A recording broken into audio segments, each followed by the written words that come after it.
ৰাইজৰ ওপৰত অনুৰোধ ৰাইজৰ আগত আমি কাগজ জমা দিছো ৰাইজে কৈছে কোনকালে কৈছে যে যাৰ যাৰ কাৰ্ড আছে সকলোৱে পাব আমি কিয় কাগজ জমা দিয়া কিয় নাপাইলো আমাৰ এতিয়া অসমৰ ৰাইজৰ ওপৰত আমাৰ অনুৰোধ কৰি লিষ্ট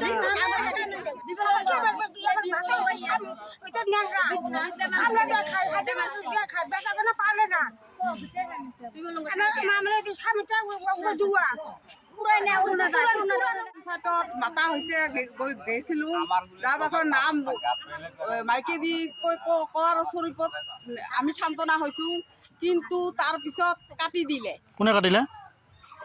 লিষ্টতে কাটিলে, গাঁৱৰ কমিটি মানুহে কাটিলে, আমি কাটি দিল। যিবিলাকক ধনী মহিলা পাইছে আৰু যিবিলাক গৰীব পোৱা নাই আৰু আমাক অৰুণোদয় যিবিলাক গৰীব আছে আমাক দিব লাগে আৰু নহলে বন্ধ কৰক। অরুণোদয়ের কাগজ জমা দিছে মশলা মাঠে ঘুষ চাইছে আমরা তো ঘুষ দিয়ে নাইকে এলাকায় লিস্টের নাম আছে যাই যাই ঘুষ দেয় নাইকে তার নাম আসে নাই যাই যাই ঘুষ দিতে নিজে চারজন করে মানুষ দিছে না ফর্মগুলো চারজন করে মানুষের হাতত দিছে ওই বিল্ডিং আছে চার চাক্কা আছে উমরের মধ্যে খালি লিশ আছে আমার মধ্যে লিশ আসে নাই ওই যে আমরা 1000 টাকার ঘুষ দিবার পাই নাই আমরা যদি ঘুষ দিবার পাইলাম হয় আমার নাম আসিল হয় সেই জন্য আমরা একটা ইচ্ছা বলে আমার নামটা দিয়ে দেবো।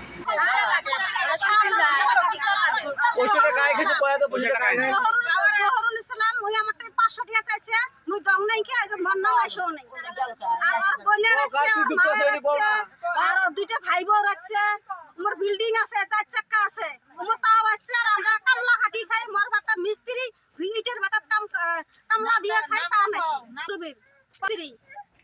ঘরটা তুলে আমরা ইটের ভাড়াত কাম করি এনটা কামলা দেই তখন আমরা ওই অরুণোদয়ের কাগজ জমা দিছম ফর্ম আছে জমা দিছম কলে 500 করে টাকা ঘুষ দাও আচ্ছা দেই নাই তো আমার লিস্টের নাম আসে নাই যদি 500 টাকা করে দিলাম হয় আমার লিস্টের নাম আসিল পঞ্চায়তত মাতা হৈছে গৈছিলো তাৰ পাছত নাম মাইকে দি কোৱাৰ স্বৰূপত আমি সান্তনা হৈছো কিন্তু তাৰ পিছত কাটি দিলে। কোনে কাটিলে? লিষ্টতে কাটিলে, গাঁৱৰ কমিটি মানুহে কাটিলে, আমি কাটি দিল। যিবিলাকক ধনী মহিলা পাইছে আৰু যিবিলাক গৰীব পোৱা নাই আৰু আমাক অৰুণোদয় যিবিলাক গৰীব আছে আমাক দিব লাগে আৰু নহলে বন্ধ কৰক। যিকোনো খবৰৰ বাবে যোগাযোগ কৰক 7099017330 লগতে 7099017110 নম্বৰত।